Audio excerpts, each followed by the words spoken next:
గమనం మలిచే మలుపులా పద ఏ ధర్మం కోరే సత్యాగ్రహమై పదులుగా పద సంక్షేమం కూర్చే సేవా గుణమై అదనుగా పద ఏ పిడుగుకు బెదరని సాహస యోధుడివై పద తెరమరుగులో నిలవని వేకువ సూర్యుడివై పద ఏ చెంగు కొంకు లేని జన సైనికుడై పద.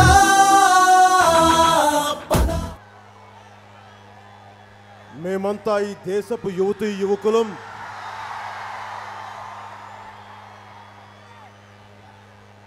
కలల కలిజాలం ఈ దేశపు నిండు స్వప్నాలం మా ఈ గొంతే ఈ దేశపు సమగ్ర సంకల్పం. ఇక్కడికి వచ్చిన మబ్బుల్లో పరిగెత్తే పిడుగుల్లాంటి యువతీ యువకులకి జన సైనికులకి ప్రతి ఒక్కరికి పేరు పేరున నా హృదయపూర్వక నమస్కారాలు. తల్లి గోదావరి ఉరకలెత్తు ప్రవహిస్తుంటే ఎగిసిపడే ముత్యాల్లాంటి నా ఆడపడుచులకి నా హృదయపూర్వక వందనాలు.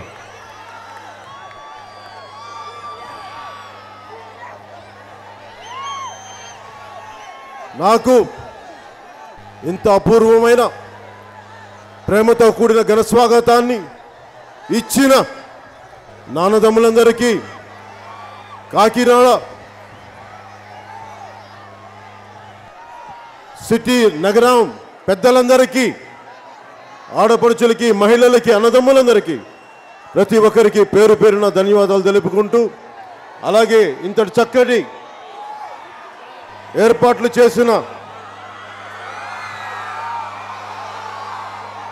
జనసేన పార్టీ పెద్దలందరికీ, నాయకులందరికీ, కార్యకర్తలందరికీ పేరు పేరున ధన్యవాదాలు తెలుపుకుంటున్నాను. ఏంటమ్మా అది కంచే చేను వేస్తా అన్నట్టు మా ఎమ్మెల్యేలు నట్టేడు ముంచేశారా? మీరు ఆదుకోవాలి. నేను అందుకే కదా తల్లి ఉంది పార్టీ పెట్టింది. మీ కన్నీరు తుడవడానికే కదా. గంగపుత్రుల కళ్ళల్లో గంగ నిండుకుంది అంటే ఆ గంగ తల్లి స్నానం చేసిన వాణ్ణి, గంగమ్మ తల్లి స్నానం చేసిన వాణ్ణి, గంగమ్మ తల్లికి పూజలు చేసిన వాణ్ణి. నా మత్స్యకారులని, నా గంగపుత్రుల్ని ఆదుకోవడానికే కదా నేను ఇక్కడికి వచ్చింది.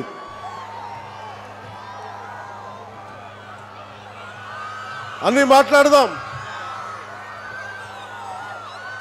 ఇది స్మార్ట్ సిటీ కాదా?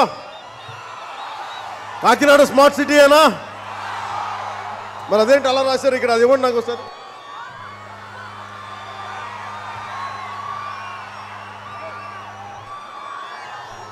అదేంటి దోమలు అనారోగ్యం అన్నారు, అదేవండి ఒకసారి నాకు అర్థం కావట్లేదు అదేంటది.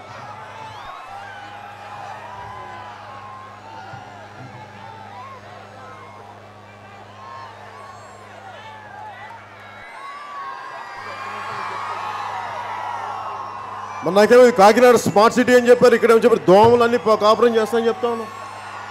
మాట్లాడతాను, దీని గురించి మాట్లాడతాను, అన్నీ మాట్లాడతాను. అవి కూడా ఇవ్వండి ఒకసారి. ఏంటి చూస్తాను నేను, నాకు అర్థం కావట్లేదు, కొంచెం చదువుతానవి. ఇవి కాదు, అవి ఇవ్వండి.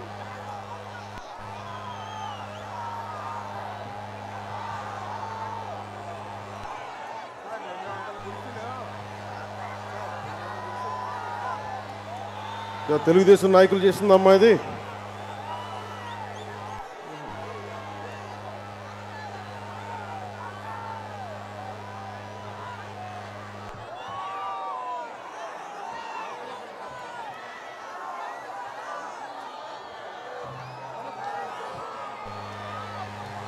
జనసేన పార్టీ సుఖాల మధ్యలో పెట్టిన పార్టీ కాదు. 1980లో ఎన్టీ రామారావు గారు పెట్టిన పరిస్థితులు లేవు, చాలా కష్టమైన పరిస్థితులు. ఒక మాట మాట్లాడితే గొంతు తెగిపోయే పరిస్థితి. ఇదే ఈ రోజున జనసేన పార్టీ పెట్టడానికి ముఖ్య కారణం. 1996లో 97లో భారతీయ జనతా పార్టీ ఒక ఓటు 2 రాష్ట్రాలు రాష్ట్రాన్ని విభజించింది మన కాకినాడ నగరం నుంచే. నిజంగా చాలా బాధపడాల్సిన అంశం. 2016లో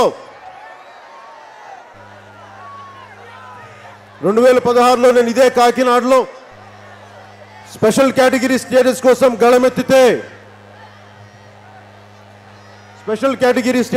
గళమెత్తింది మన కాకినాడలో నుంచే.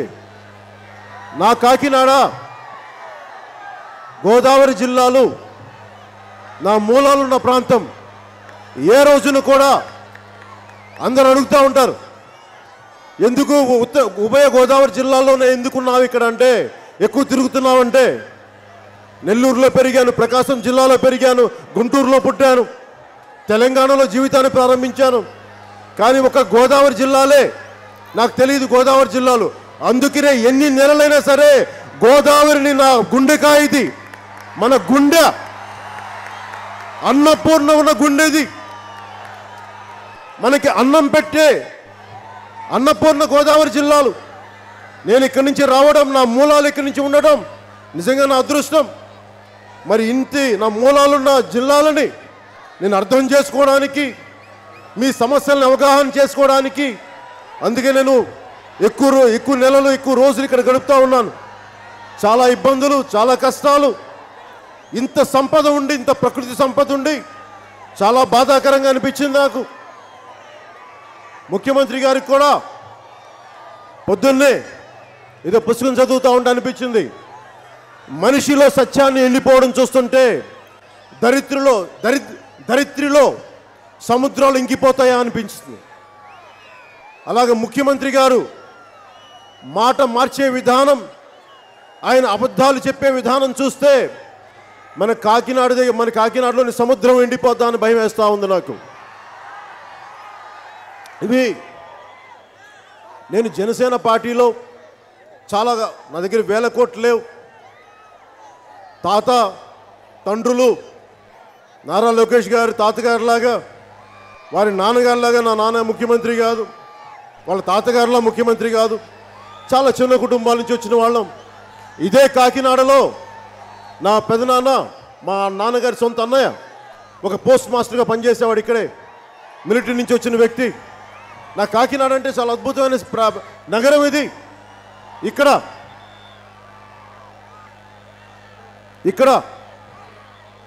రిటైర్ అయిపోయిన వ్యక్తులకి, పదవీ విరమణ చేసిన వ్యక్తులకి చాలా క్వాలిటీ జీవితం కల్పిస్తుంది అని చెప్పేవాళ్ళు నాకు. అలాంటి నగరం ఈ రోజున భూ కబ్జాలకు కానీ, దోపిడీలకు కానీ, అవినీతికి కానీ నిలవైపోతే చాలా బాధ కలిగించింది నాకు.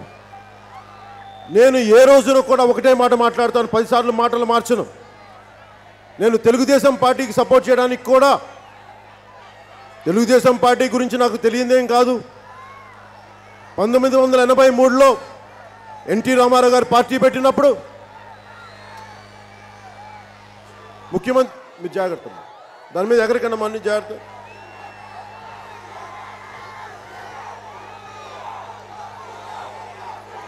ఎన్టీ రామారావు గారు పార్టీ పెట్టినప్పుడు 1983లో అది చాలా ప్రత్యేక పరిస్థితుల్లో పెట్టారు. కానీ అలాంటి సందర్భం కాదు జనసేన పార్టీ పెట్టింది. జనసేన పార్టీ పెట్టిన సందర్భం రాష్ట్ర విభజన జరిగి, ఎవరు కూడా బాధ్యతతో కూడిన నాయకత్వం ఒక మాట మీద నిలబడి ఎన్నికలేని మాటలు మాట్లాడుతూ ఆంధ్రుల ఆత్మగౌరవాన్ని కాపాడలేని స్థితిలో నాయకులుంటే, ఆంధ్రులు ఆత్మగౌరవాన్ని కాపాడడానికి నిలబడిన పార్టీ జనసేన పార్టీ. అందరూ తెలంగాణలో ఉండి తెలంగాణ నాయకులు ఆంధ్రుల్ని, ఆంధ్ర ప్రజల్ని తిడుతూ ఉంటే, అవమాన పెడతా ఉంటే ఏ ఒక్క ఆంధ్ర నాయకుడు కూడా కప్పదాటు మాటలు తప్ప నిజంగా బలంగా నిలబడగలిగి, ప్రజల తాలూకు గొంతుని నిలబెట్టగలిగి, ప్రజల తాలూకు గళాన్ని విరపించగలిగే వ్యక్తులు లేని సమయంలో అప్పుడు పుట్టింది జనసేన పార్టీ. ఆస్తులు ఉండి తెలంగాణలో, ఇల్లు ఉండి తెలంగాణలో, 8 ఎకరాల తోట ఉండి తెలంగాణలో, జీవితం అంతా తెలంగాణలో ఉండి కూడా ఆంధ్రుల ఆత్మగౌరవానికి దెబ్బ తగులుతూ ఉంటే ప్రజలు, ఆంధ్ర ప్రాంతపు ప్రజలు చెయ్యని తప్పుకి ఆంధ్ర ప్రాంత ప్రజల్ని తిడతా ఉంటే తెలంగాణ నాయకులు వారికి నిరసన తెలపడానికి పుట్టిందే పార్టీ జనసేన పార్టీ. ఒకవైపు ఆత్మగౌరవం, తెలుగు జాతి ఆత్మగౌరవాన్ని ఆ రోజున ఎన్టీ రామారావు గారు పెడితే పార్టీ, అదే తెలుగు జాతి వారిని, ఆంధ్రుల్ని పార్లమెంటులో తెలుగుదేశం నాయకుల్ని చిత్తగొడతా ఉంటే, ఉత్తరాది నాయకులు కొడతా ఉంటే, అడ్డగోలుగా విభజిస్తూ ఉంటే అందరూ ఒకవైపు కొనకల నారాయణ గారిని హాస్పిటల్లో జాయిన్ చేసి రకరకాల వ్యక్తులు రకరకాలుగా అవమానం చేస్తూ ఉంటే అది నిజంగా విసుగొచ్చి బాధ కలిగి, ఇది నా కులమా, నా మనుషుల్లా, నా కుటుంబం అనుకోలేదు, తెలుగు జాతి ఆంధ్రులు నా కుటుంబం అనుకొని చెప్పే తెలుగుదేశం పార్టీకి సపోర్ట్ చేశాను. నా బాధ కలిగింది. నా వ్యక్తులు కాదు, ఎవరు నా స్నేహితులు కాదు, కానీ నా తోటి ఆంధ్రుడికి తగులుతా దెబ్బ తగిలింది, నా తోటి తెలుగు వాడిని అవమానం చేస్తూ ఉన్నారు. ఈ బాధతోటి ఆంధ్రుల్ని ఇబ్బంది పెడతా ఉంటే, భయభ్రాంతులకు చేస్తూ ఉంటే వారికి అండగా నిలబడటానికి ఆంధ్ర పాలకులు వేరు, ఆంధ్ర ప్రాంత ప్రజలు వేరుని చెప్పడానికే జనసేన పార్టీ పుట్టింది. ఈ రోజున ఇలాంటి పరిస్థితుల్లో నేను కోరుకుంది కూడా చంద్రబాబు గారిని, చాలా మంచి సుపరిపాలన అందించండి, చక్కటి పాలన అందించండి, అవినీతి పాలనని అందించండి అంటే, కానీ ఈరోజు ఏ నియోజకవర్గానికి వెళ్ళినా కనీసం తక్కువలో తక్కువ 1000 కోట్ల అవినీతిమయమైపోయింది. కనీసం తక్కువలో తక్కువ 1000 కోట్లు. ఏ మనకి వెళ్ళండి, ఏ నియోజకవర్గానికి వెళ్ళండి, ఈ రోజుకి ఒక సరైన రోడ్లు లేవు, ఈ రోజుకి ఒక సరైన హాస్పిటల్ వసతులు లేవు, ఈ రోజుకి ఏ మూలకెళ్ళినా ఎక్కడ పెట్టినా ఇసుక మాఫియాలు. ఇదా నేను కోరుకుంది తెలుగుదేశం పార్టీ నుంచి. మాట్లాడితే అవినీతి లేదు, అవినీతి లేదు అంటారు తెలుగుదేశం నాయకులు. మొన్న మనం వంతాడ గ్రామానికి వెళ్తే 3,500 కోట్ల తాలూకు ఖనిజ సంపదని అడ్డగోలుగా దోచేస్తా ఉంటే ముఖ్యమంత్రి గారికి తెలియదు. రియల్ టైం గవర్నెన్స్ అంట. మన ఊళ్ళల్లో ట్యూబ్ లైట్ వెలుగుతుందా లేదా అని చెప్పగలరు, కానీ 3,500 కోట్లు, 1 కాదు 2 కాదు 3 కాదు 3,500 కోట్లు అడ్డగోలుగా దోచేస్తుంటే ముఖ్యమంత్రి గారికి తెలియదు. దీన్ని ఏమనుకుంటే మేము నమ్మాలా? ఇవన్నీ మేము నమ్మాలా? ఎలా కనిపిస్తున్నారు ప్రజలు? మేము ఎలా కనిపిస్తున్నాం? అరే ఈ యువత, ఈ దేశపు నిండు స్వప్నాలు, ఈ యువకులు కోరుకుంది, అరే మాకు ఉద్యోగాలు ఇవ్వండి, మాకు సంపదను సృష్టించండి, 25 కేజీల బియ్యం మేము సంపాదించుకుంటాం, మాకు 25 సంవత్సరాల భవిష్యత్తుని ఇవ్వండి అని యువకులందరూ కోరుకుంటా ఉన్నారు.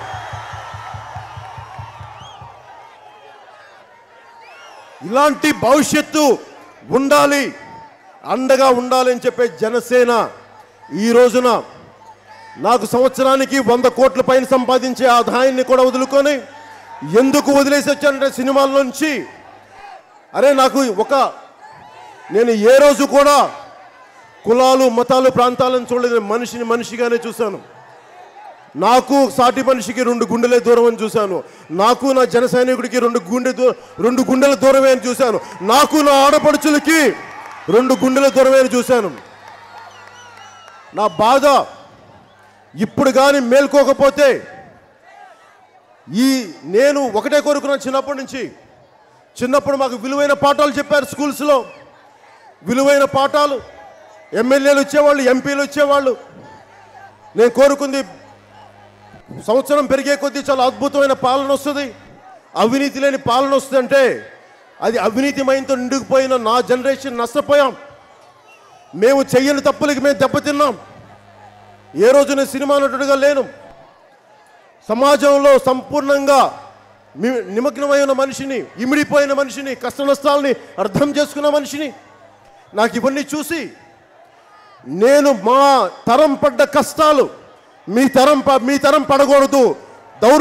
దోపిడీలు అవినీతిమయం చేసే రాజకీయ నాయకులు కాదు, మీకు అండగా ఉండి నీతిగా ఉండి మీకోసం పోరాటం చేసే నాయకులు ఇంకా ఈ నేల మీద, ఈ భారతదేశం మీద, ఈ గడ్డ మీద ఇంకా బతికే ఉన్నారని చెప్పడానికే మేము ఈరోజు బయటకు వచ్చాం. మేమందరం విభిన్నమైన పార్టీల నుంచి వచ్చాం. కానీ అందరిది ఒకటే సమగ్ర సంకల్పం. అవినీతి లేని పాలన కావాలి, అవినీతిని ఎండగట్టే పాలన జరగాలి. అలాగే దోపిడీ చేస్తున్న రాజకీయ వ్యవస్థని ప్రక్షాళన చేయాలి. ఒక సరికొత్త బాధ్యతతో కూడిన రాజకీయ వ్యవస్థని స్థాపించి తీరాలి అని చెప్పి కంకణం కట్టుకొని ఈ రోజున జనసేన పార్టీ మీ ముందు ఈ రోజున కాకినాడలోకి వచ్చింది.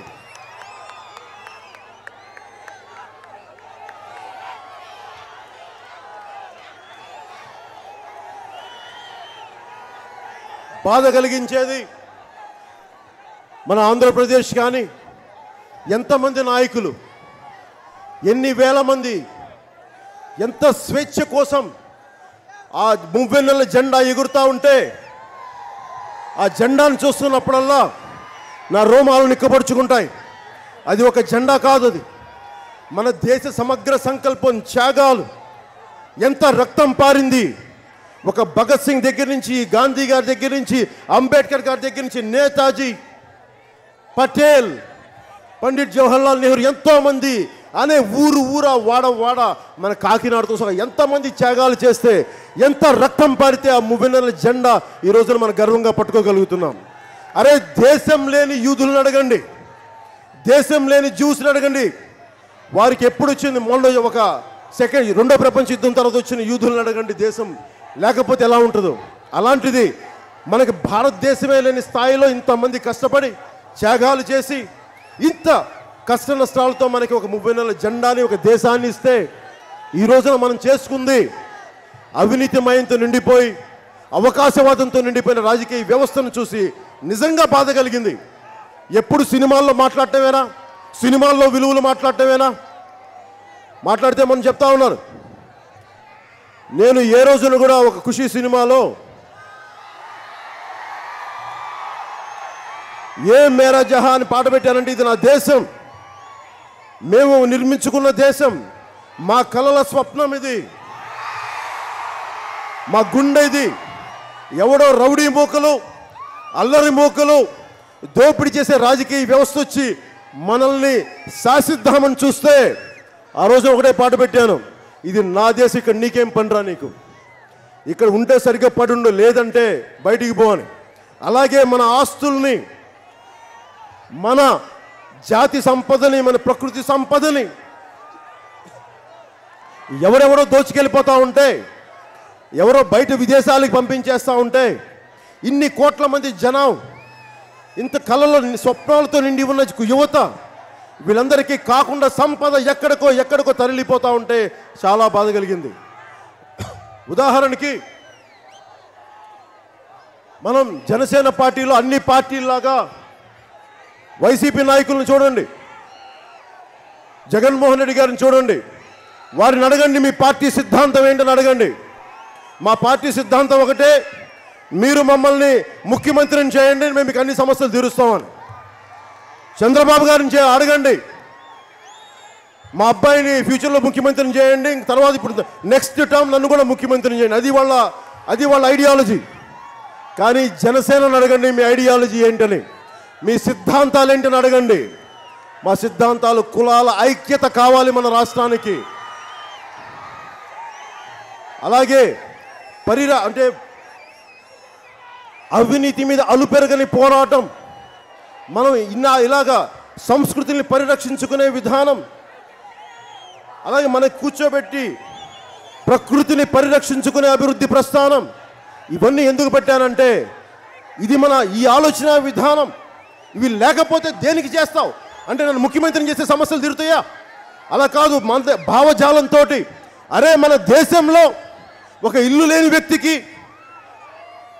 నీరు లేని వ్యక్తికి ఇక్కడ ఇల్లు కావాలి, వీరి దాహం తీర్చాలంటే చైనా నుంచి వచ్చి ఒక మావో చెప్పాలా మనకి? యూరోప్ నుంచి వచ్చిన కార్ల్ మార్క్స్ చెప్పాలా మనకి తెలియదా? మన దౌర్భాగ్యం అది. నేను ఒక ఎగిరే పక్షి కూడా ఒక గూడు కావాలని కోరుకుంటుంది. అలాంటిది ఇల్లు లేని వాళ్ళు, కనీస వసతులు లేని వాళ్ళు నన్ను కలుస్తూ ఉంటే నా గుండె బరువెక్కిపోద్ది. మన కాకినాడ ప్రాంతం నుంచే కొంతమంది నన్ను రెల్లి ఆడపడుచులు వచ్చి, నా అక్క చెల్లెళ్ళు వచ్చి నన్ను వచ్చి కలిసినప్పుడు నా కన్నీళ్ళు వచ్చినాయి. ముఖ్యమంత్రి గారు ఈ మధ్యన ఒక స్పీచ్ చూస్తా ఉన్నా,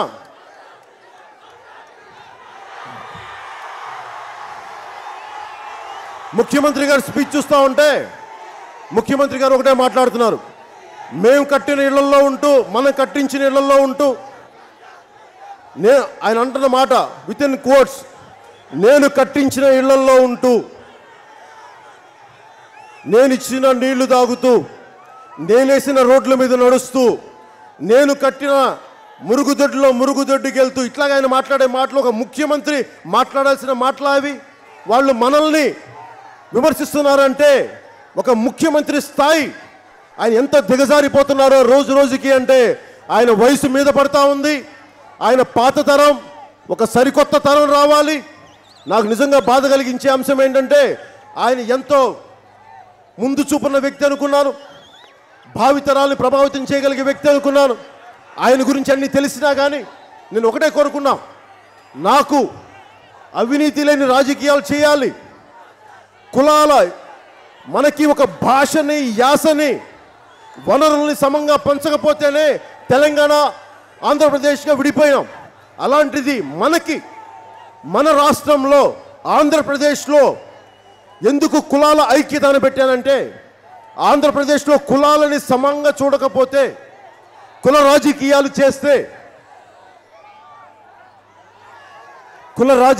చేస్తే ఇది మళ్ళీ మనకు ఒక బీహార్ తరహా, ఉత్తరప్రదేశ్ లాంటి ఒక రాజకీయ వ్యవస్థ వస్తే అందరం చిన్న భిన్నమైపోతాం. నా తరం దెబ్బతింది, మీ తరం దెబ్బతినకూడదని చెప్పి నేను అన్నీ వదిలేసి ఎందుకు మీకు వచ్చానంటే, నేను బతికుండగా, నా కంఠంలో శ్వాస ఉండగా ఆంధ్రప్రదేశ్ని ఏ ఒక్కడైనా సరే, ఎవడైనా సరే, వాడు ఎలాంటి వాడైనా సరే చిన్న భిన్నం చేస్తూ ఉంటే మటుకు చూస్తూ కూర్చునే వ్యక్తిని కాదు నేను. నిలబడతాం. జగన్మోహన్ రెడ్డి గారికి కూడా ఇదే కాకినాడలో భారతీయ జనతా పార్టీని చెప్పాం. మనకున్న 3 పార్టీలు, భారతీయ జనతా పార్టీ, దాని గురించి ప్రత్యేకించి చెప్పక్కర్లేదు, గతంలో చెప్పాను. భారతీయ జనతా పార్టీ అది పాచిపోయిన లడ్డు. తెలుగుదేశం పార్టీ కాంగ్రెస్ని చూస్తే వాళ్ళిద్దరి దోస్తీ చూస్తూ ఉంటే అది మనం తినడానికి పనికొచ్చే లడ్డు కాదు. అది తెలుగుదేశమును కాంగ్రెస్ పార్టీది. అలాగే వైసీపీది, వాళ్ళకి మాత్రం తినడానికి పనికొచ్చే లడ్డు తప్ప నిజంగా ప్రజల కోసం ఇది ఎందుకు మాట్లాడాను అంటే, భారతీయ జనతా పార్టీని ఎందుకు, చాలామందికి అర్థం కాకపోవచ్చు ఎందుకు నేను లడ్డు అనే పదం వాడానంటే, 2014లో అప్పటి భారతీయ జనతా పార్టీ నాయకులు ఒకటే మాట చెప్పారు, భవిష్యత్తులో భారతీయ జనతా పార్టీ కానీ అధికారంలోకి వస్తే ప్రజలందరికీ 2 చేతులు లడ్లు పెడతామని చెప్పారు. నేను హైదరాబాద్లో విన్నాను, వాళ్ళు మన చేతిలో పెట్టినటువంటి పాచిపోయిన లడ్లు పెట్టారు. ఇదిగో కంపు కొడతా ఉన్నాయి లడ్లు. ఇవన్నీ కాకుండా మేము ఒకటే కోరుకున్నాం, తెలుగుదేశం పార్టీ నాయకులకు కూడా చాలా బాధ కలిగించేది, అరే మనల్ని ఉత్తరాది పార్టీలు, జాతీయ పార్టీలు అడ్డగోలుగా మన గొంతు వినకుండా, జాతీయ పార్టీల మీద నాకు ఎందుకు విసుగుందంటే వాళ్ళ మీద అగౌరవం కాదు, నమ్మకం లేకపోవడం కాదు, మీరు మాకు తెలియట్లా, మీరు ప్రజల గొంతు తెలియట్లేదు. ఇక్కడున్న ఎంపీలు, ఎమ్మెల్యేలు నిజంగా ప్రజల గొంతును వినిపించగలిగే నాయకుల మాట వినకుండా, కాంగ్రెస్ నాయకులు కానీ భారతీయ జనతా పార్టీ నాయకులు కానీ అడ్డగోలుగా ప్రజల్ని పట్టించుకోకుండా, ఆంధ్ర ప్రాంత ప్రజల్ని పట్టించుకోకుండా, వారు నాయకులు నిజంగా ప్రజల తాలూకు గళాన్ని చెప్పలేదు ఢిల్లీలో. మీ కాంగ్రెస్ నాయకులకు కానీ భారతీయ జనతా పార్టీ నాయకులు కానీ ఒకటే చెప్తున్నాం, మీరు ఆంధ్రప్రదేశ్ ప్రజల ఆకాంక్షని అర్థం చేసుకోవాలంటే మీరు ఇక్కడ మూలాల్లో, మా గ్రామాల్లో తిరగండి, ప్రతి ఒక్క గ్రామాల్లో ప్రజలను అడగండి, యువకులను అడగండి. మీ నాయకులు మాటలు, మీ నాయకుల ఉద్దేశాలు ఆంధ్రప్రదేశ్ ప్రజలకు కావు, వారి ఉద్దేశాలు. ఎందుకంటే ఈరోజు నేను కోరుకుంటుంది కూడా బాధ్యతతో కూడిన ఒక సరికొత్త రాజకీయ వ్యవస్థ ఉండాలి, రావాలి అంటే సంపూర్ణమైన రాజకీయాలు చేయగలిగే వ్యక్తులు ఉండాలి. కానీ వ్యాపారాలు చేసేవాళ్ళు, పార్ట్ టైం పాలిటిక్స్ చేసేవాళ్ళు కాకుండా సంపూర్ణంగా. అందుకే నేను సినిమాలు వదిలేసి వచ్చాను. నాకు సంపూర్ణంగా రాజకీయాలు తిరగాలి, దిగాలి. అందుకని పెద్దల మనోహర్ గారు కానీ, బాలరాజు గారు కానీ, ముత్తా గోపాలకృష్ణ గారు కానీ మేమందరం కోరుకుంటుంది కూడా చాలా బలమైన ఒక బాధ్యతతో కూడిన రాజకీయ వ్యవస్థని మేము స్థాపించడానికి, అండగా నిలబడటానికి మేము ముందుకు తీసుకుపోతా ఉన్నాం.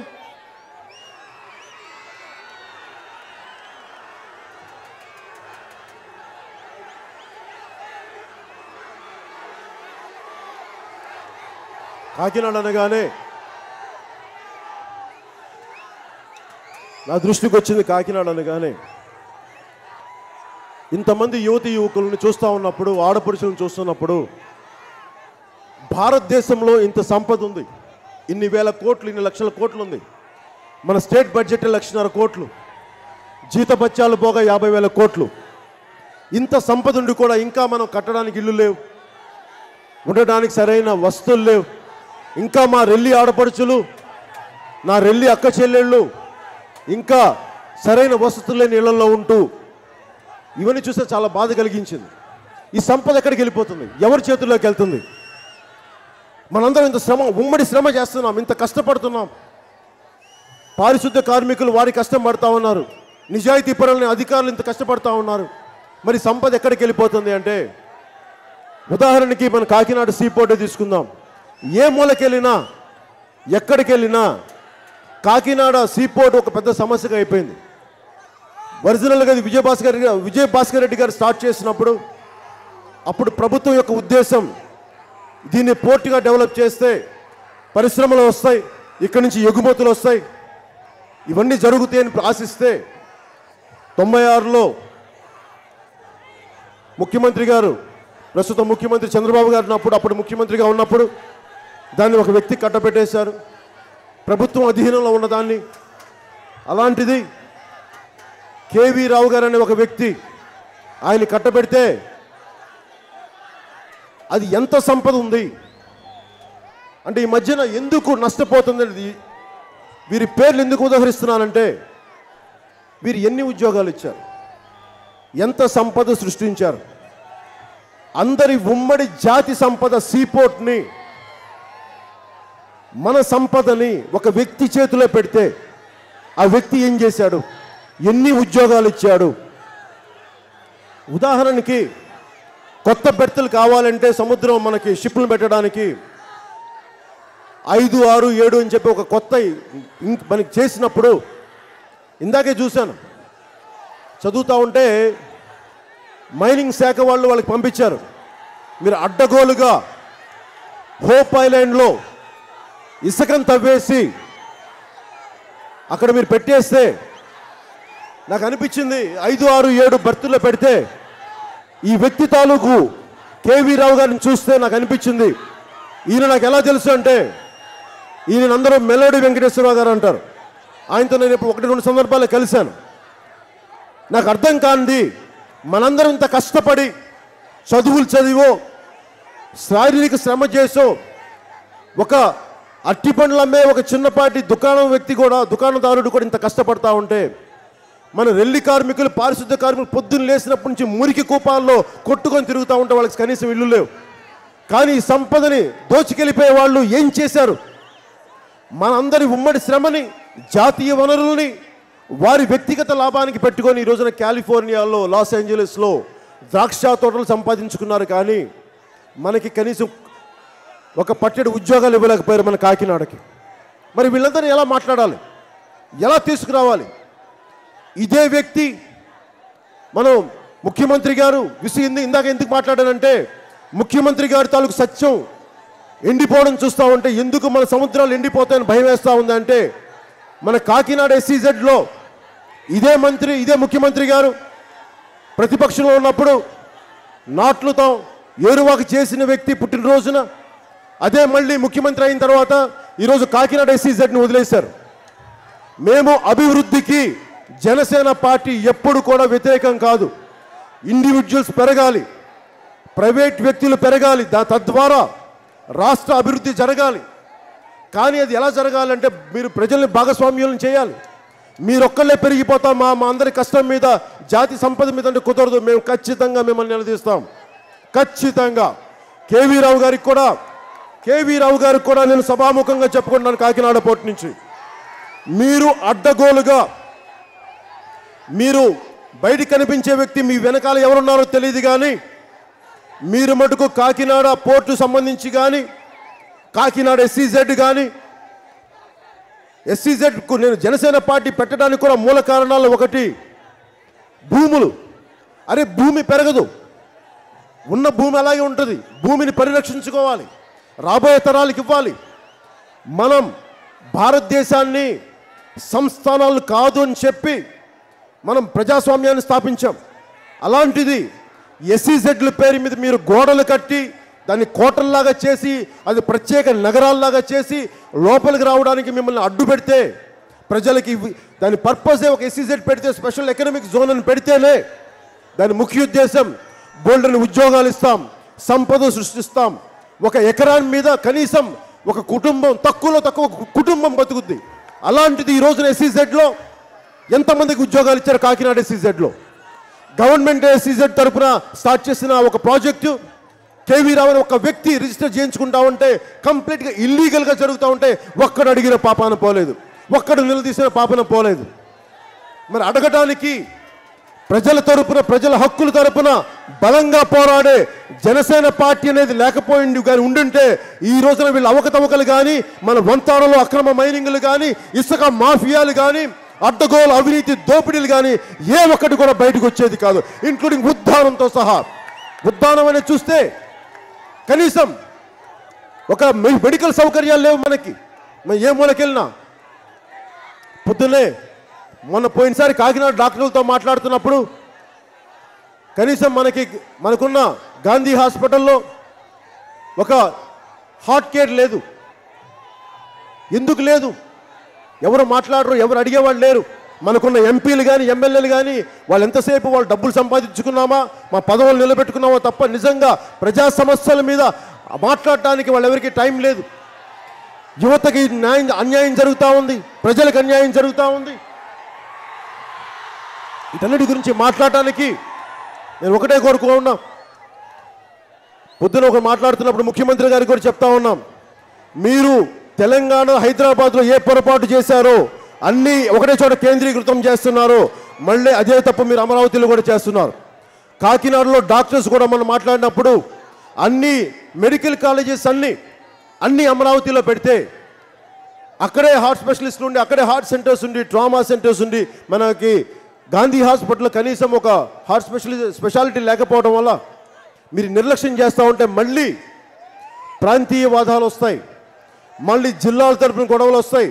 ఇవన్నీ జరగకూడదు. మీ విఘ్నత, మీ అనుభవం అంటే ఇవన్నీ మాట్లాడుతూ ఉంటే పొద్దున ఒక డాక్టర్ గారిని కలిశాను, మన తూర్పుగోదావరి జిల్లా నుంచి.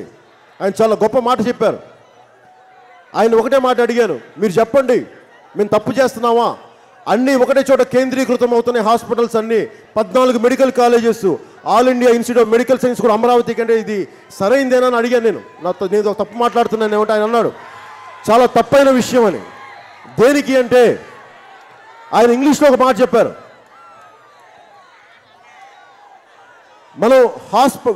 మనం హాస్పిటల్స్ని క్రియేట్ చేయగలం కానీ పేషెంట్స్ని మ్యానుఫ్యాక్చర్ చేయలేమని. అంటే 14 మెడికల్ కాలేజీలకి ఎక్కడ పేషెంట్స్ వస్తారు? అమరావతిలో. ఆయన అంతా కూడా ప్రతి జిల్లాకి ఒకటి పెట్టాలది. ఇలాంటి తప్పులు జరుగుతూ ఉన్నాయి తెలుగుదేశం పార్టీ దీంట్లో. ఇవన్నీ చాలా బాధ కలిగిస్తూ ఉన్నాయి నాకు.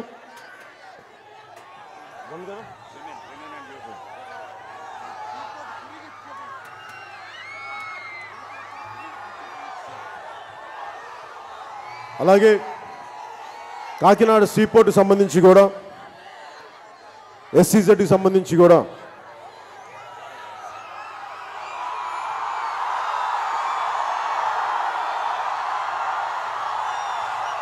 అమ్మా మీరు ఆ సీఎం అనే పదమే అది ఒక మంత్రం అయిపోయింది ఈ రోజున. మీ దీవెనలే నన్ను సీఎంని చేయాలి. నేను ఒకటే చెప్తున్నాను, కష్టమైన నష్టమైన నేను మిగతా ముఖ్యమంత్రి గారిలా కానీ ప్రతిపక్ష నాయకులు మన జగన్మోహన్ రెడ్డి గారిలా కానీ అని నాకు ఎందుకు వచ్చిందండి ఇందాక ప్రతిపక్ష నాయకులు చంద్రబాబు గారు అంటే ఫ్యూచర్లో అదే జరుగుతామన్నమాట, అదే డౌట్ వస్తూ ఉంది.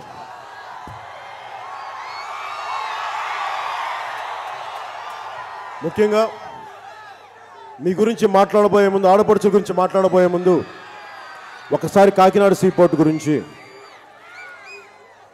ఈ మధ్యన నేను డ్రెడ్జింగ్ కార్పొరేషన్ ఆఫ్ ఇండియా వైజాగ్లో ఉన్న ప్రభుత్వ సంస్థ నష్టాలతో పోతూ ఉంటే నన్ను పిలిచారు, మీరు మా తరపున మాట్లాడండి అంటే. ఏమంటే మేము ఆదాయం లేక నష్టపోతున్నాం, అందువల్ల భారతదేశ ప్రభుత్వం ప్రైవేటీకరణ చేస్తే మమ్మల్ని ఆపండి అంటే, నేను వారి గురించి మాట్లాడితే, వారి గురించి పోరాటం చేస్తే, ఈ రోజున జనసేన వామపక్షాలు చేసిన పోరాటం ఈ రోజున అది కాపాడింది. డ్రెడ్జింగ్ కార్పొరేషన్ ఆఫ్ ఇండియా అది ప్రైవేట్ పరం కాకుండా కాపాడింది.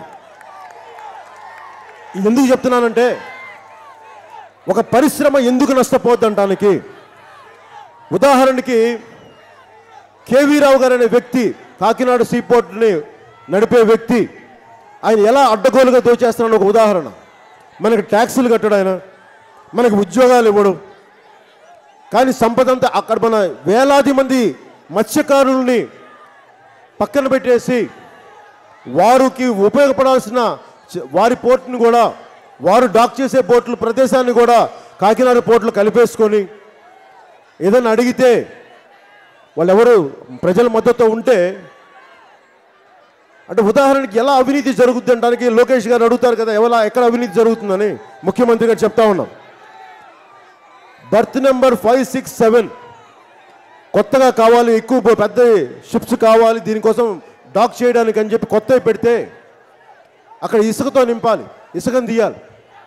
దానికోసం మన హోప్ ఐలాండ్ ఉంది, అది మనకి బంగాళాఖాతం మన గోదావరి తీరం రెండు కలిపి వస్తే అది సహజంగా ఏర్పడ్డ మన కాకినాడ నగరం ముంపుకు గురవకుండా, వరదలకి ముంపుకు గురవకుండా హోప్ ఐలాండ్ కాపాడుది, అంటే ఆశ కల్పించేది. అలాంటి హోప్ ఐలాండ్లో ఒక్కొక్క ఫోటో చూస్తూ ఉంటే ఇసుక తవ్వి తవ్వి తవ్వి ఆఖరికి అది ఈ రోజున లైట్ హౌస్ దాకా వెళ్ళిపోయింది. ఇది ఇక్కడ అడ్డగోలుగా ఇసుక తవ్వేశారు. మీ బెర్తుల్ని కట్టడానికి హోప్ ఐలాండ్లో సహజంగా నగరాన్ని రక్షించే ఇసుక మేటల్ని మీరు బెర్త్ నెంబర్ 567కి వాడేశారని చెప్పి ఖనిజ శాఖ, మైనింగ్ శాఖ వాళ్ళకి మీరు డబ్బులు కట్టాలని చెప్పి దాదాపు 6 కోట్ల ఎంతో వారికి లెటర్ కూడా పంపిస్తే ఈ రోజుకి ప్రభుత్వం దాని మీద స్పందన లేదు.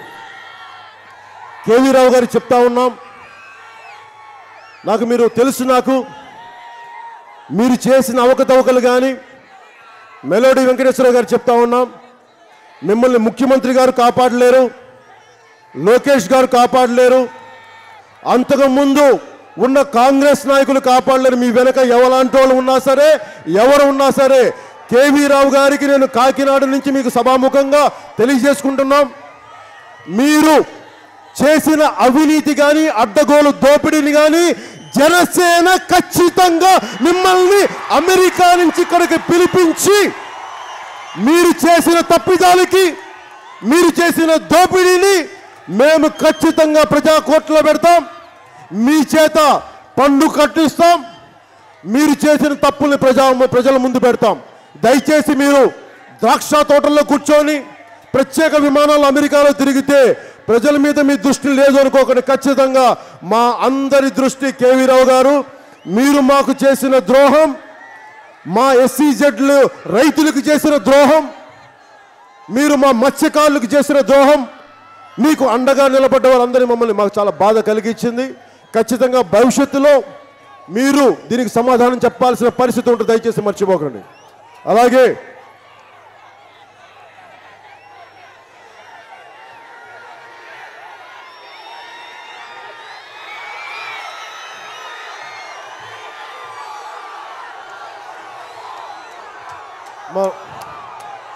ఒకటే నేను కోరుకుంటున్న ఆడపడుచులకి,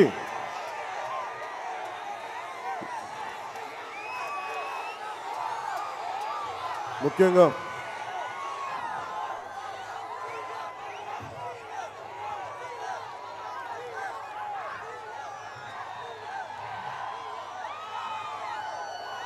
ఇది చాలా బాధ కలిగిస్తుంది. గంగపుత్రుల కళ్ళల్లో గంగ నిండుకుంది అంటే మత్స్యకారులు, నేను ఎందుకు గంగమ్మ తల్లి స్నానం చేసి ప్రజా పోరాటం ఎలా స్టార్ట్ చేశానంటే, ఎలా ప్రారంభించానంటే, ఇచ్చాపురం నుంచి గంగ తల్లి పూజ చేసి వెళ్ళానమ్మా. ఎందుకు చేశానంటే, మన కాకినాడలో జనసేన టీంని పంపించి ఒక వీడియో తీయిస్తే ఒక ఆడపడుచు, గంగపుత్రుల ఆడపడుచు, ఒక తల్లి, మేము గంగ తల్లిని నమ్ముకున్న వాళ్ళం, ఎవరు ఉన్నా లేకపోయినా మేము గంగ తల్లిని నమ్ముకున్న వాళ్ళు, మేము ఎక్కడికి వెళ్తాం, మాకు ఇల్లు బాకీ లేదు, బోట్లలోనే ఉంటాం, పడవల్లోనే ఉంటాం, పడవల్లోనే మా జీవితం, చచ్చినా బతికినా ఇక్కడే అంటే, అలాంటి వాళ్ళకి, మత్స్యకారులకి, ముఖ్యంగా గంగపుత్రులకి మీకు అండగా ఉండటానికే జనసేన పార్టీ గంగమ్మ తల్లి స్నానం చేసి, గంగమ్మ తల్లి సాక్షిగా చెప్తున్నాను, మీకు మత్స్యకారులు ఆడపడుచులు భర్తలు వేటకెళ్తే, కుటుంబం యువకులు వేటకెళ్తే మీరు ఎంత కష్టపడి మీరు ఆ వేటని బయటికి తీసుకెళ్తారో తెలుసు. అందుకే నేను కోరుకుంటుంది కూడా, చెప్పమ్మా ఒకసారి అందరికీ, మన అన్నదమ్ములకి చెప్పు, ప్రతి మత్స్యకార గ్రామంలో మీకోసం ఒక కోల్డ్ స్టోరేజ్ ఫెసిలిటీ నేను జనసేన ప్రభుత్వం వచ్చినాక ఖచ్చితంగా పెట్టిస్తాను మీకు. ఎందుకంటే అలాగే గంగపుత్రులకి అడవిలో, సముద్రంలో వేట అంటే ఒళ్ళు హోలమైపోయేది, ఎండన పడి, వర్షాన పడి, ఎండకు మాడిపోయి వేటను పట్టుకుని చేపల్ని అంత కష్టపడి వాళ్ళకి, వాళ్ళ ఎత్తే బరువుకి 45 ఏళ్ళకే 65 ఏళ్ళ వయసు వచ్చేస్తే వాళ్ళకి, అలాంటి వాళ్ళకి చాలా తొందరగానే వాళ్ళకి పెన్షన్ ఇప్పిస్తాం. అలాగే మీకు అండగా ఉంటామని కూడా మత్స్యకారులందరికీ తెలియజేసుకుంటూ, అలాగే మీకు కాకినాడ పోర్టు ద్వారా మీకు జరిగిన అన్యాయానికి నేను మీకు అండగా ఉంటాను. జనసేన పార్టీ మీకు ప్రత్యేకించి మీ పడవల్ని పెట్టుకోవడానికి కానీ, మిమ్మల్ని ఎవరు మీ మీద దాడి చేయకుండా ఉండడానికి కానీ, మిమ్మల్ని ఎవరిని భయపెట్టకుండా మీ సొంత నాయకులు మీకు నిలబడకపోయినా, నేను మత్స్యకారుడి కుటుంబంలో పుట్టకపోయినా కానీ, నేను మత్స్యకారుల జీవితాన్ని సంపూర్ణంగా నేను బాధ్యతను తీసుకుంటాను, మీకు అండగా నిలబడతాను. అందుకని గంగపుత్రుల కన్నీళ్లు జనసేన పార్టీ తుడుస్తుందని మీకు సవినయంగా తెలియజేసుకుంటా ఉన్నాను. అలాగే ఏ మూలకెళ్ళినా ఆడపడుచులకి ఎందుకది 2500 నుంచి 3500 ఎందుకు పెట్టానంటే, ఇదే మన కాకినాడ పోర్టు నుంచి నాకు వచ్చింది కూడా ప్రభుత్వం ఇచ్చే రేషన్ బియ్యం, ₹2 బియ్యం అని చెప్పి తినడానికి పనికిరాని బియ్యం, ఇవన్నీ ఇచ్చి రేషన్ షాప్ డీలర్ నుంచి అక్రమంగా మన కాకినాడ పోర్టు నుంచి వెళ్ళిపోతూ ఉంటాయి. ఆ భాగంలో తినడానికి పనికిరావు, ఎవరికి ఉపయోగించడానికి పనికిరావు, కానీ బ్లాక్ మార్కెటీర్లకి మన కేవీ రావు గారికి ఉపయోగం తప్ప మహిళలందరూ ఇళ్లను నడపడానికి ఇబ్బంది పడతా ఉంటే, నేను 2500 నుంచి 3500 ఎందుకన్నానంటే మీ కన్నీళ్లు తొడటానికి అమ్మా. నిజంగా మీ కన్నీళ్ళు నేను తొడటానికి. ఎందుకంటే భర్తలు సంపాదన ఏ ఇంటికి ఎంత తెస్తారో తెలియదు, కానీ ఒక అన్నగా మీ ఇంట్లో ఒకడిగా నా ఆడపడుచులకి, నా అక్క చెల్లెలకి, నా తల్లులకి అండగా ఉండటానికి జనసేన పార్టీ ₹2500 నుంచి 3500 మీకు ఎందుకు ఇచ్చారంటే, నేను కనీసం ఎవరెవరో దోపిడీ చేస్తూ ఉన్నారు, ఇక్కడ దోపిడీ చేసి ఎక్కడో అమెరికాలో ద్రాక్ష తోటలు కొనుక్కున్నారు, వాళ్ళందరికంటే కూడా తల్లి నేను మీకు అండగా నిలబడాల్సిన బాధ్యతని నేను ఒక పెద్దన్నగా తీసుకుంటూ మీకు ఆ డబ్బులు మీకు తీసుకొస్తాను. అలాగే డ్వాక్రా రుణాలకు సంబంధించి కూడా ముఖ్యమంత్రి గారు డ్వాక్రా మహిళల్ని కానీ, ఆశా కార్యకర్తలను కానీ, అంగన్వాడీ టీచర్స్ని కానీ సొంత తెలుగుదేశం పార్టీ కార్యకర్తలుగా వాడుకుంటా ఉన్నారు. డ్వాక్రా మహిళలను కూడా ఎంత కన్నీళ్ళంటే, వాళ్ళు కష్టపడి పొదుపు చేసిన సంపాదనే దాదాపు అన్ని 100 కోట్లు ఉండి వాళ్ళ మీద దాని మీద చక్రవడ్డీలు చేసుకుంటూ వారికి రావాల్సిన డబ్బుల్ని వాళ్ళకే ఇస్తూ, వాళ్ళు పెట్టుబడిని పెట్టిన డబ్బుని మళ్ళీ ఆయన సొంత డబ్బులాగా ఇస్తూ, మీరు తెలుగుదేశం పార్టీకి సపోర్ట్ చేయకపోతే మళ్ళీ మీకు రుణాలు ఆపేస్తామని చెప్పి బెదిరిస్తూ ఉంటే, నేను డ్వాక్రా మహిళలకు కానీ ఆడపడుచులకు కానీ జనసేన పార్టీ తరఫున, మా అందరి తరఫున మీకు ఒకటే మాటిస్తున్నాం, మీరు రుణాలకి బ్యాంకుల దగ్గరికి వెళ్ళాల్సిన అవసరం లేదు. మేము మీకోసం ప్రత్యేకించి మహిళా బ్యాంక్ని డ్వాక్రా మహిళల కోసం నేను పెడతాం. మీరు బ్యాంకుల్లోకి వెళ్ళి బ్యాంక్ అధికారులు మీరు రుణాలు చెల్లించలేని పక్షంలో మిమ్మల్ని చాలా అవమానానికి గురి చేస్తారు. అలాంటి బ్యాంక్ అధికారుల దగ్గర మీరు ఆత్మగౌరవం దెబ్బతినకుండా మీకు అండగా ఉండేలాగా మహిళా బ్యాంక్ ఒకటి జనసేన ప్రభుత్వం వచ్చిన ఒక 1.5-2 సంవత్సరాల లోపే మీకు మహిళా బ్యాంకుని ఖచ్చితంగా స్టార్ట్ చేస్తానని చెప్పి ఆడపడుచులకు తెలియజేసుకుంటా ఉన్నాను. అలాగే 33% రిజర్వేషన్లు ఎందుకన్నానంటే నిజంగా కనుక మీ గురించి మాట్లాడతాను. వెయిట్ చేయండి. ఆడపడుచులకు ఎందుకన్నానంటే రెల్లి ఆడపడుచుల్ని కానీ ఏ మూలకెళ్ళినా నేను ఇంట్లో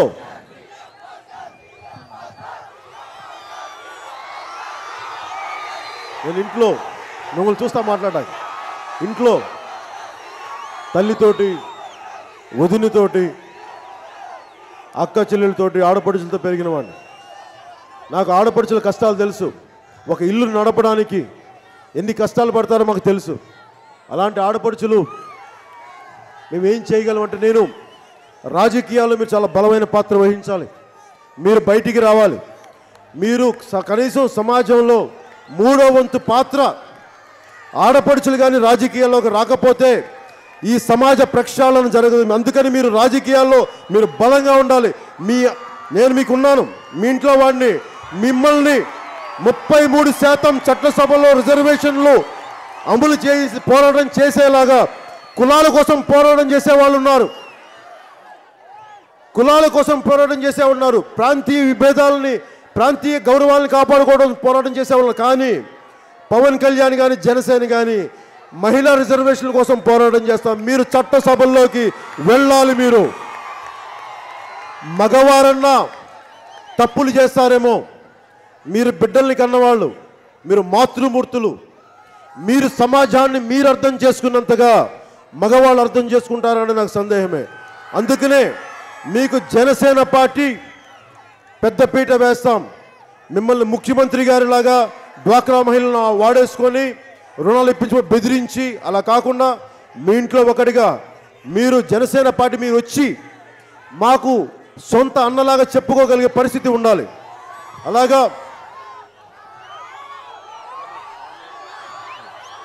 అలాగే నేను యువతీ యువకుల గురించి ఆఖరిలో మాట్లాడతాను. ముందు యువకుల గురించి, ముఖ్యంగా రైతుల గురించి మాట్లాడతాం. రైతుల గురించి అంటే ఒక పంట, ఒక ఉదాహరణకి ఒక రైతు ఒక చెరుకు పంట తీసుకోవాలి. ఒక ఎకరానికంటే 33,000-36,000 మన కౌలు ఇవ్వాలి. కౌలుకి తీసుకుంటాడు.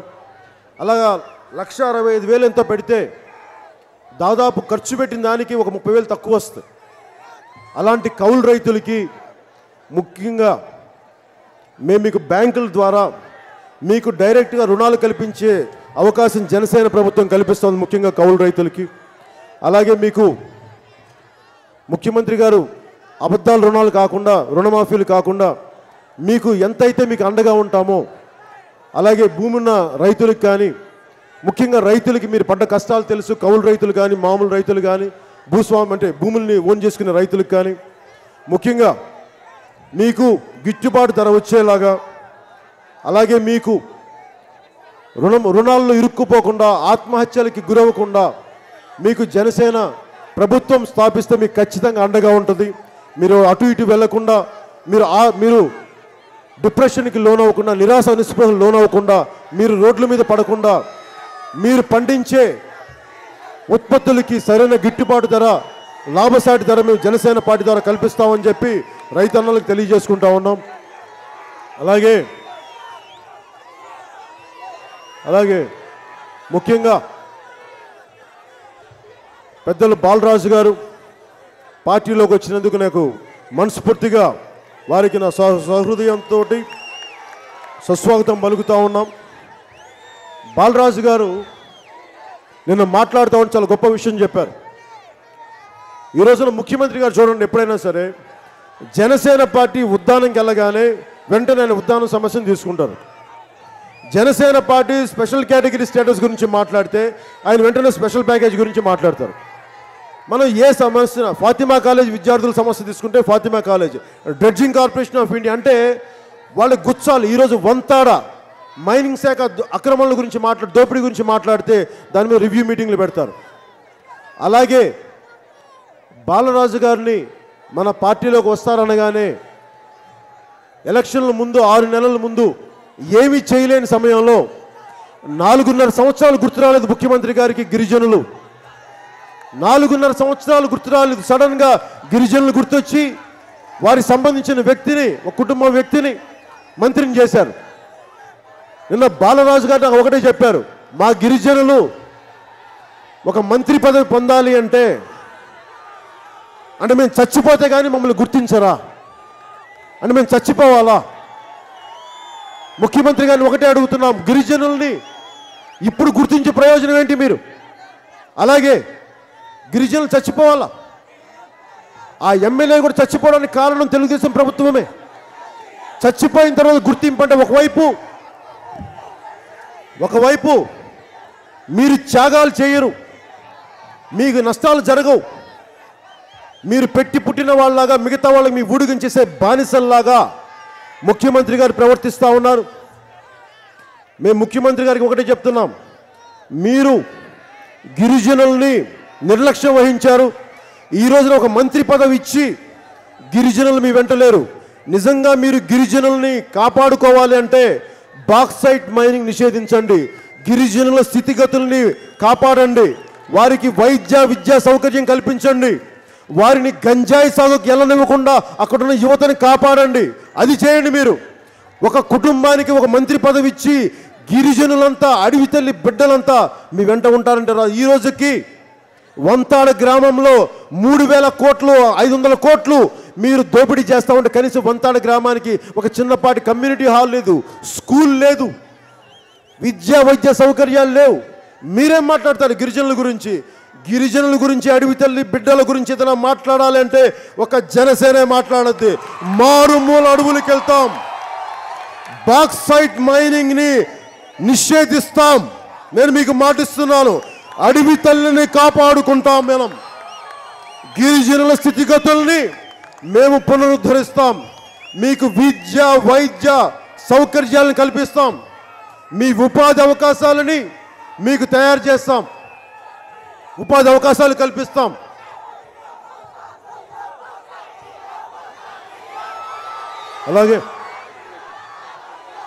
అలాగే సడన్గా మంత్రివర్గ విస్తరణలో ముఖ్యమంత్రి గారు వెంటనే కొంతమంది ముస్లిం మతస్థులను తీసుకున్నారు, ముస్లింలు వెంటనే జాయిన్ చేసుకున్నారు. 4.5 సంవత్సరాలు ముస్లింలు నిర్లక్ష్యం చేసి సచ్చార్ కమిటీ అని ఉంది, ముస్లింల తాలూకు వెనుకబాటుతనాన్ని, ముస్లింల తాలూకు ఆర్థిక వెనుకబాటుతనాన్ని, ఉపాధి అవకాశాలని పెంపొందించేలాగా, వారికి అండగా ఉండేలాగా సచార్ కమిటీ రిపోర్ట్ ఇస్తే అది అమలు చేయకుండా, దాన్ని కనీసం ఎంతవరకు సాధ్యపడుతుందో పరిశీలించకుండా మీరు ఈరోజు కూర్చోబెట్టి వాళ్ళకి 2-3 పదవులు ఇస్తే ముస్లింలు మిమ్మల్ని నమ్మరు. నేను నా ముస్లిం అన్నదమ్ములకు చెప్తా ఉన్నాం, నేను అన్ని మతాలని, అన్ని కులాలని, అన్ని ప్రాంతాలని సమానంగా గౌరవించేవాడిని. ముస్లింల సోదరులకు చెప్తా ఉన్నాం, ముస్లింలు అంటే నాకు ఓట్ బ్యాంక్ కాదు, నిండు మనసున్న మనుషులు, నిండు జీవితం ఉన్న ఆడపడుచులు, ముస్లిం ఆడపడుచులు, ముస్లిం మహిళలు. మీకు ఉపాధి అవకాశాలు కల్పిస్తాం. మా ముస్లిం మహిళలకి మీరు బాగుండాలి. ముఖ్యమంత్రి గారిలాగా షాదీ నజరానా అని చెప్పి పెళ్ళైన 6 నెలలకైనా ఇంకా రావట్లేదు. ఆ నజరానా ఏంటో, ఆ నజరానా ఎప్పుడు వస్తుందో తెలియట్లేదు. ఇది నాకు ముస్లిం ఆడపడుచులు చెప్తా ఉన్నారు. ఇలాంటివి కాకుండా ముస్లింలని మీరు ఎవరన్నా సరే ద్వితీయ శ్రేణి పౌరులుగా ఎవరన్నా చూస్తూ ఉంటే అది మేము పడనివ్వం. మేము ఈ దేశం చట్టాన్ని, రాజ్యాంగాన్ని పరిరక్షించే వాళ్ళం. మేము మీకు కులాలకి మతాలకి అతీతంగా ఏ మతం చేసినా కానీ మేము మీకు రాజ్యాంగం ఏం కల్పించిందో హక్కుల్ని ముస్లింలకు కానీ ఏ మతస్థులకైనా సమానంగా నేను రక్షించే బాధ్యత జనసేన పార్టీ తీసుకుంటుందని ప్రతి ఒక్కరికి తెలియజేసుకుంటా ఉన్నాం.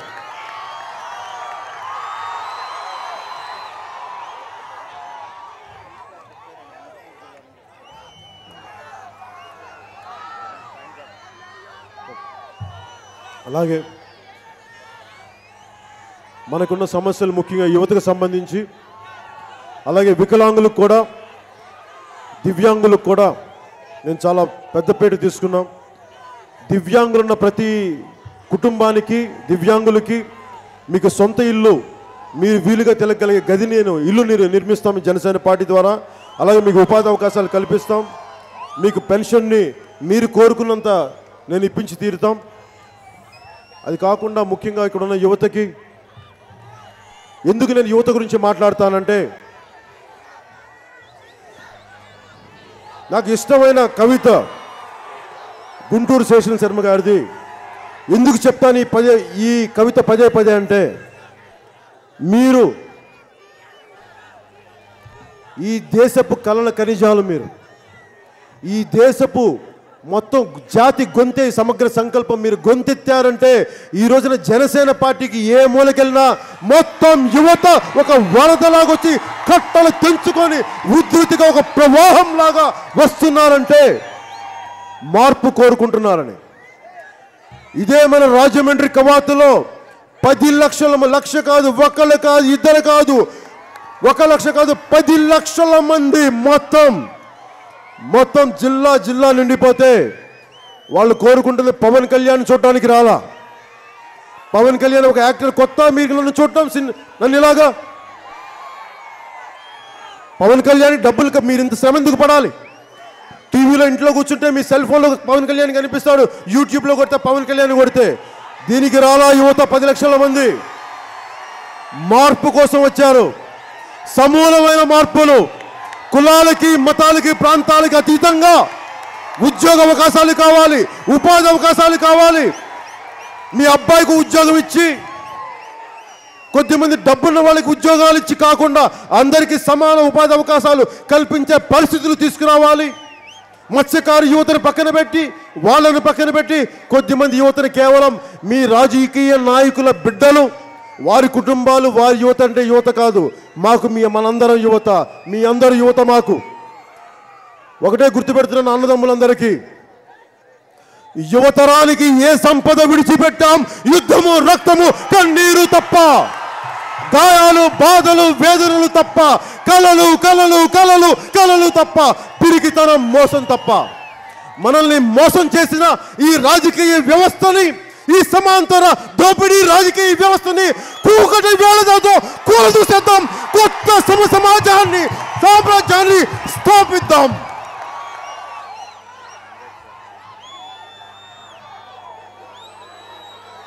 ఇది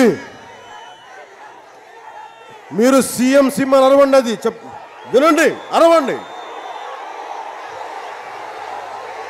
అది నాకు బాధ్యతను గుర్తు చేస్తుంది ఈ పదం. మిగతా వాళ్ళు చేసిన మీరు సీఎం అని అరుస్తూ ఉంటే మంత్రం అంటే ఏంటది? ఒకటే ఆలోచనని పదే పదే పదే అంటే జరిగిపోతుంది. ఈ రోజున మీరు సీఎం పవన్ కళ్యాణ్ సీఎం అంటే అది మహామంత్రం. శ్రీపాద శ్రీవల్లభుడు పుట్టిన, శ్రీపాద శ్రీవల్లభుడు ఉన్న జిల్లా ఇది. అది మహామంత్రమై ఒక రోజున జరిగిపోద్ది, మన జీవితాల్లో మార్పును తీసుకొస్తుంది.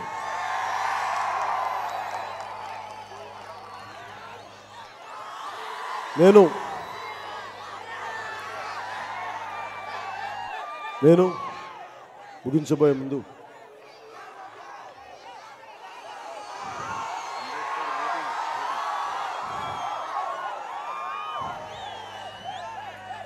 మనం యువతరానికి నేను చెప్పే మాట ఒకటి, మీరు కులాల ఐక్యత అనే పదం ఎందుకు మాట్లాడారంటే, మనల్ని కులాలుగా వెరగొట్టి నేను కుల రాజకీయాలు చేయడానికి నేను జనసేన పార్టీ పెట్టల. మానవత్వం అందరికీ సమానమే, ఒక కులానికి ఎక్కువ, కులానికి తక్కువ ఉండదు. నేను మీ అందరి వాడిని, మీ అందరి ఆకాంక్షలను తెలుసుకున్న వాడిని, మీ అవసరాలను గుర్తించిన వాడిని. ఈ మాటలు నేను నేర్చుకుంది, అర్థం చేసుకుంది మహానుభావుడైన అంబేద్కర్ గారి దగ్గర నుంచి, బాబాసాహెబ్ అంబేద్కర్ దగ్గర నుంచి నేను నేర్చుకుంది దార్శనికుడు, ద్రష్ట. అలాంటి వ్యక్తి ఏనాడు చెప్పాడు, ఉత్తరప్రదేశ్ని ఒక్కటే అంత పెద్ద రాష్ట్రంగా ఉంచితే అది మిగతా భారతదేశాన్ని అంతా విడగొట్టి చేసేస్తారు. వాళ్ళ మీద మనం ఆధిపత్యం చెలాయిస్తారంటే ఎంత గొప్ప వ్యక్తో చూడండి. ఆయన అన్న మాటలే ఈ రోజున మన ఆంధ్రప్రదేశ్ని, ఉత్తరప్రదేశ్ నాయకులు విడగొట్టేశారు మన ఆంధ్రప్రదేశ్ని, తెలుగు రాష్ట్రాన్ని. అలాగే ఆయన కోరుకుంది కూడా సౌత్ ఇండియాలో క్యాపిటల్ ఉండాలి అని చెప్పి. అంబేద్కర్ గారు కోరుకుంది ఎక్కడో ఢిల్లీలో కూర్చుంటే మా బాధలు మీకేం తెలుస్తాయి, మీరెవరు ఇక్కడికి రారు, గాంధీ గారిలాగా ఇక్కడికి రారు, నెహ్రూ గారిలా తిరగరు, సర్దార్ వల్లభాయ్ పటేల్ మీరు ప్రజలతో మమేకం అవ్వరు. ఎక్కడో ఢిల్లీ వీధుల్లో కూర్చొని 4 గోడల మధ్య కూర్చుంటే మా బాధలు మీకేం తెలుస్తాయి. 10 సంవత్సరం కాదు, 2 సంవత్సరాలు కాదు, చెయ్యని తప్పుకి మనం పాలకవర్గాలం కాం. మనం చెయ్యని తప్పుకి తెలంగాణలో ఆంధ్రుల్ని తిడతా ఉంటే అన్ని కులాలు, దళితులు అందరూ నలిగిపోయారు. ఎంత తప్పు జరిగింది అంటే దళితులను కూడా ఆంధ్ర దళితులు వేరు, తెలంగాణ దళితులు వేరు, ఆంధ్ర బీసీ కులాలు వేరు, తెలంగాణ బీసీ కులాలు వేరు, ఆంధ్ర ముస్లిమ్స్ వేరు, తెలంగాణ ముస్లిమ్స్ వేరు, ఇలా వేరు వేరు చేసి ఇంత దోపిడీ చేస్తూ ఉంటే నాకు అనిపించింది కులాల ఐక్యత, ప్రాంతీయతను విస్మరించని జాతీయవాదం రావాలి. అది గుర్తిస్తూ అంబేద్కర్ ఆశయాల్ని ముందుకు తీసుకెళ్తాం. అన్నిటికంటే కూడా జనసేన పార్టీకి ఛానల్స్ లేవు, వార్తాపత్రికలు లేవు, కానీ నాకు ఏ రోజున భయాలు లేవు. నాకున్న వార్తాపత్రికలు కానీ టీవీ ఛానల్స్ కానీ నా ఆడపడుచులు, నా అన్నదమ్ములు, నా అక్క చెల్లెళ్ళే. అలాగే నన్ను తెలుగుదేశం పార్టీ నాయకులు కూడా ఒకటే చెప్తా ఉన్నాం, తెలుగుదేశం పార్టీ నాయకులు మీరు కొంచెం నోరు అదుపులో పెట్టుకోవాలి. నా దగ్గరకు వచ్చిన మా యువతని కానీ మా ఆడపడుచుల్ని కానీ తెలుగుదేశం నాయకులు కొంతమంది, బాలకృష్ణ గారు అనుకుంటా, సరిగ్గా గుర్తులేదు, మరి ఆయన అనుకుంటా, బాలకృష్ణ గారికి కూడా చెప్తా ఉన్నాం, మీరు పెద్దలు, ఎన్టీ రామారావు గారి అబ్బాయి మీరు నా దగ్గరకు వచ్చే, మా పార్టీకి వచ్చే జనాల్ని మీరు శంకర్ జాతి నా కొడుకులు, అలగా జనమని తిడతా ఉన్నారు. దీనిని ప్రజలు గుర్తించారు, బాధపడుతున్నారు. అలాగే కొంచెం మీరు తెలుగుదేశం నాయకులందరూ కూడా ఒకవైపు దెందులూరు ఎమ్మెల్యే మాదిగల్ని కులం పేరుతో దూషిస్తాడు, మాల కులస్తుల్ని కులం పేరుతో దూషిస్తాడు. మొన్నటికి మొన్న అచ్చెన్నాయుడు గారు మొన్న శ్రీకాకుళం యాత్రకి వెళ్తే మత్స్యకారుల్ని వాడు కులం పెట్టి కొడకల్లారని చెప్పి తిడతా ఉన్నాడు అచ్చెన్నాయుడు గారు మత్స్యకారుల్ని. ఏమనుకుంటున్నారు మీరందరూ, ప్రత్యేకించి పెట్టి పుట్టామనుకుంటున్నారా మీరు? నాకు తెలిసిన 2 కులాలు, ఒకటి దోపిడీ చేసే కులం, ఇంకోటి దోపిడీ గురయ్యే కులం. ఈ దోపిడీ చేసే కులాలని, నోటిని అదుపులో పెట్టుకోలేని కులాలని సంపూర్ణంగా కూలదోస్తా. మీరు నోరు అదుపులో పెట్టుకోండి, కబడ్దారు చెప్తున్నాను మీకు. నాకు మీ అందరికీ కూడా, అన్నదమ్ములందరికీ కూడా, నేను పార్టీ చాలా కష్టం, పార్టీని నడపడం. నా దగ్గర 1000 కోట్లు లేవు, కానీ గుండెల నిండుగా చాలా బలమైన ఆశయం ఉంది, చాలా బలమైన ఆశయం. ఎన్ని కష్టాలు నష్టాలు వచ్చినా మేము ముందుకు తీసుకెళ్తాం. అంతేగాని చాలా బలమైన పునాదులు తేలుతా ఉన్నాం. నన్ను నమ్మడానికి పవన్ కళ్యాణ్ ఎందుకు నమ్మాలి నేను అంటాను. పవన్ కళ్యాణ్ ప్రూవ్ చేసుకోనివ్వండి, నడుస్తాడు, నిలబడతాడు. ఈ రోజున ఇది నాకు 3వ ఎలక్షన్ 2019, నిలబడతాను. రాత్రికి రాత్రి ముఖ్యమంత్రి అయిపోవడం లేదు నాకు జగన్మోహన్ రెడ్డి గారి లాగా. ఆయనలాగా ప్రతిపక్ష నాయకుడు హోదా అంటే ఏదో పనికి మాలినట్టుగా ఆయన రోడ్ల మీద తిరుగుతూ ఉంటారు, అందరు బొగ్గలు నిమురుతాం. అలా చేయం. మీరు మాకు ఎంత ఇచ్చినా సరే మీ ప్రేమాభిమానాలు ఇవ్వండి. ఒక్క ఎమ్మెల్యే, ఒక మంత్రి పదవి, ఒక ఎంపీ పదవి లేకుండా ఈ రోజున మేము ఇన్ని సమస్యలు పరిష్కరిస్తూ ఉన్నాం. అలాంటిది మీరు మాకు, నేను కోరుకుంటుంది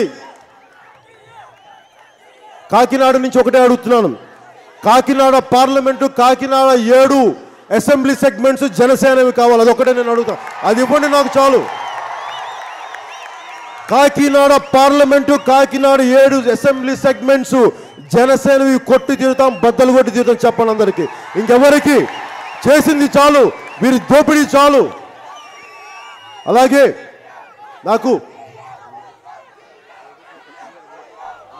అలాగే మీరు సీఎం అంటే నా అన్నదమ్ములకి అందరికీ ఒకటి చెప్తా ఉన్నాం. మీరు సీఎం అంటే ఒకటే గుర్తుపెట్టుకోండి, అంబేద్కర్ గారిని గుర్తుపెట్టుకోండి. ఏ మూలకెళ్ళినా మీకు అంబేద్కర్ గారి విగ్రహం ఉంటుంది. మన చేతిలో ఓటు అనే ఒక ఆయుధం ఉంది. ఆ ఆయుధంతో నీ భవిష్యత్తును మార్చుకోగలవు. ఆ ఓటుని సద్వినియోగం చేయండి. అలాగే ఈ రోజున కొన్ని మాటలు చెప్పబోయే ముందు మన బలం మెల్లిమెల్లిగా పెరుగుతూ ఉంది. ఎందుకంటే నమ్మకంతో వస్తూ ఉన్నారు. వచ్చిన ప్రతి నాయకులు ఒకటే అడుగుతున్నాను, మీరు 2019 ఎలక్షన్స్కి రాకండి. ఒక 10 సంవత్సరాలు 25 సంవత్సరాలు జనసేనతో ప్రయాణించడానికి రండి అని చెప్తా ఉన్నాను. అలాంటి నాయకులు ఈ రోజున అందరూ వచ్చారు. వారితో పాటు అనంతపురం నుంచి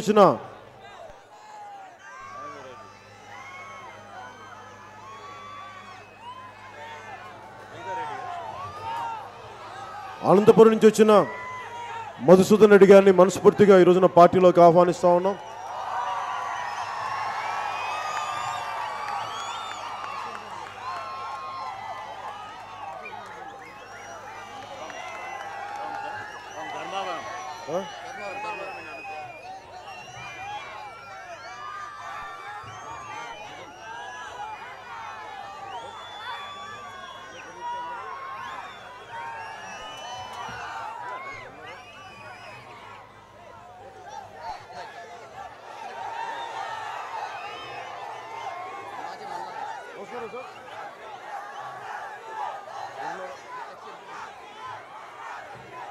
నేను జనసేనలోకి వచ్చిన నాయకులు కూడా నా విన్నపం, నాయకులు ఉన్న గ్రామం ఉందో లేదో తెలియదు కానీ జనసేన కార్యకర్తలు లేని, జన సైనికులు లేని, జనసేన జెండా లేని గ్రామం అయితే లేదు మనకు ఆంధ్రప్రదేశ్లో. అందుకని మీ అందరికీ, పెద్దలందరికీ కూడా మేము మీకు కోరుకుంటుంది కూడా, మేము ఒక సరికొత్త రాజకీయ బాధ్యతతో వస్తున్నాం. పొలిటికల్ అకౌంటబిలిటీ తీసుకొచ్చే పార్టీతోటి ఆశయాలతో ముందుకెళ్తున్నాం. అందుకని మీ అందరికీ ఇంత ఓపికగా విని మాకు అండదండలు పలికి చెప్పినందుకు, ప్రేమించినందుకు, ప్రేమాభిమానాలు చూపించినందుకు ప్రతి ఒక్కరికి పేరు పేరున ధన్యవాదాలు తెలుపుకుంటూ, ఒకసారి మన కాకినాడ నుంచే ఆంధ్రప్రదేశ్ విడగొట్టబడింది. భారతీయ జనతా పార్టీ నాయకులకు కానీ, కాంగ్రెస్ పార్టీ నాయకులకు కానీ ఒకటే చెప్పండి, మీకు మా హృదయంలో స్థానం లేదని చెప్పండి. ఎలా చెప్దామంటే, ఢిల్లీకి వినపడేలా, రాహుల్ గాంధీ గారికి వినపడేలా, మోడీ గారికి వినపడేలా ఒకసారి దేశాన్ని తల్లికి దండాలు పెట్టుకుంటూ ముగిద్దాం సభని. భారత్ మాతా కీ జై హింద్.